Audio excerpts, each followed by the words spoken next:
So hi all, இன்னைக்கு exercise 2.8ல fourth sum பார்க்க போகிறோம். இது ரொம்ப ஈஸி தாங்கண்ணா. சரியா? Find the sum of infinity.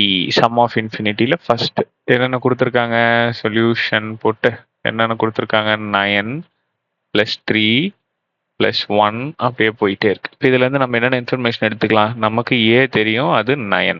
அடுத்தது ஆர் தெரியணும், இது என்னோட T1, இது என்னோட T2, அதாவது செகண்ட் டேர்ம், இது என்னோட T3. ஸோ ரேஷியோ தெரியணும் அப்படின்னா T2/T1. ஸோ அப்போ 3/9.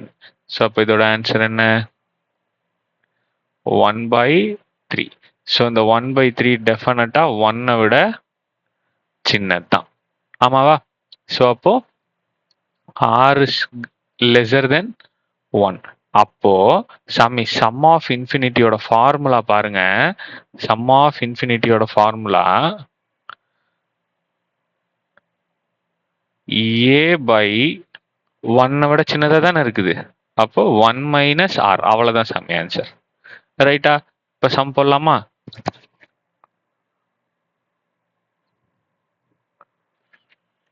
S infinity is equal to A என்னது 9/1 - R என்னது 1/3.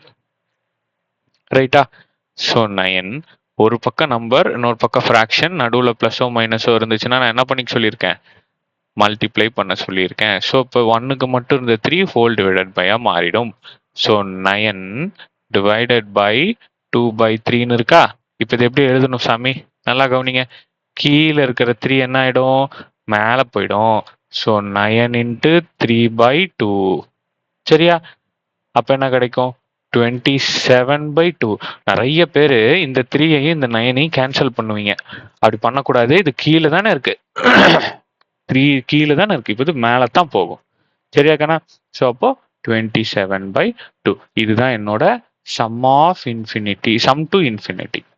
சரியா சாமி? செகண்ட் சப்டிவிஷன் பார்ப்போம். தேங்க்யூ.